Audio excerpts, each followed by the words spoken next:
Hi, it's Ben Fargen from Fargen Amps. We're going to go over how to box a tube amplifier for repair or any kind of shipment. One of the biggest problems you face in shipping an amplifier is the weight of the chassis and also keeping it centered in the box.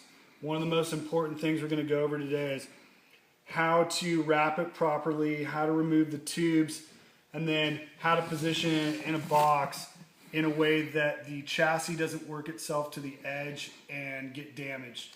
Because 9 times out of 10, if you pack an amplifier in a box and the material is loose around it through vibration and transit, the chassis is going to work its way to the edge and then somebody's going to throw it down and then it's going to break things. So I'm going to go over how to alleviate that. This is a vintage blackface Vibrolux, and it's pretty easy to remove from the cabinet. We don't have the cabinet here, but there's 4 main bolts that come through the top of the cabinet. Once you remove those bolts and the nuts, the chassis just drops right out.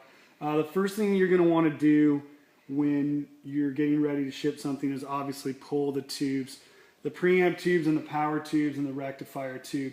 If you leave these in and try to wrap it up, 9 times out of 10 it's going to get broken. Sometimes you can leave the preamp tubes, but definitely the power tubes and the rectifier tube. For those of you who have not removed tubes from an amp before, it's pretty simple. You want to work in a circular motion, and if something feels like it's going to break or you're forcing it, stop. These are fragile, but most of the time they're easy to remove. So for a preamp tube, you just work in a circular fashion and it just pulls out. Set it to the side.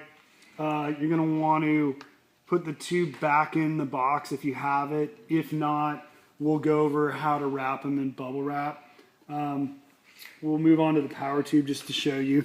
There's a tension clip here that keeps the tube from vibrating. If you push out, the tube should just come out same way. Fairly easy. Same thing with the rectifier tube. There's a clamp here, circular motion, tube comes out, there you go. If you're sending the tubes in with your amplifier for service, sometimes it's helpful to mark which tubes were in which position for the technician. The first preamp tube is considered V1, and you would work on down the line V2, V3, and so on, all the way down to the power tubes and rectifier tube.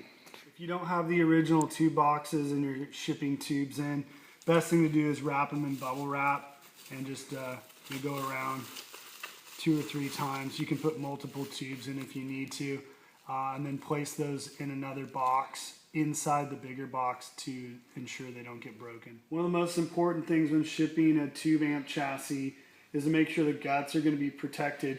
What we do is we cut a piece of cardboard that's just slightly larger than the opening of the chassis, and we put it guts down, and then what we're going to do is wrap this entire chassis in several layers of bubble wrap until it's at a point where it's centered and fitting tightly into the box. We use a fairly large industrial bubble wrap. If you can't get this style bubble wrap, they do sell a smaller version at like Sam's Club. You're going to end up using a lot more of this in the process, but don't cheap out. Spend a little bit extra on your materials and do it right, because trying to get a warranty claim from a shipping company is a lot more expensive than a little bit of bubble wrap.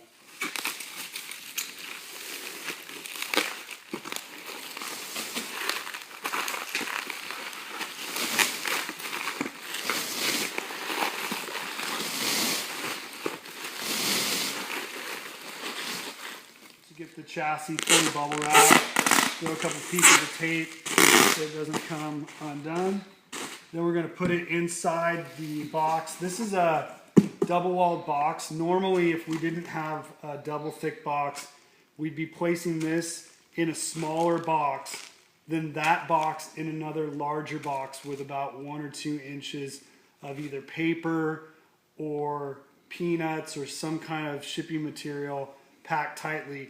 Remember that most shipping companies require at least 1.5 to 2 inches of packed space around the item to honor any kind of damage claim. So if you were to put this chassis in a tight fitting box as it is now, and the end got hit or something, they're not going to honor it because there's not at least 1.5 to 2 inches of space around it. So definitely keep that in mind when you're boxing it. We've gone ahead and thrown the chassis in this box with the bubble wrap and then paper around it to tightly fit it in here.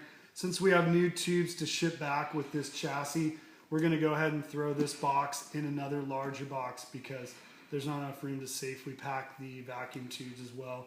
So we're going to seal this up, and then we're going to show you how we put this box in the next larger box. And then we've got our second larger box here.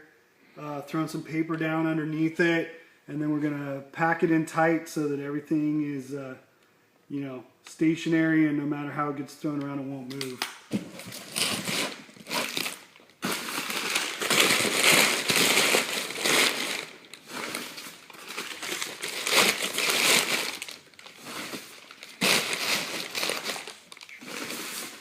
Got everything packed and the tubes in their own individual box. We're going to seal this up, get ready for shipment. One thing I want to go over too is how important it is to tape the amp properly. Usually grab it, do some quick pieces, keep everything cinched down. And it's super critical to get all the main seams. You want to make sure that this thing isn't going to come apart. One of the critical places along all the edges. That's usually where things blow out and break. And then your material starts coming out, and then the amp chassis is not going to be safe anymore. So definitely, like I said before, better to use a few extra pieces of material to do it right. Get the chassis there safe instead of saving a couple bucks to spend a couple hundred in damage.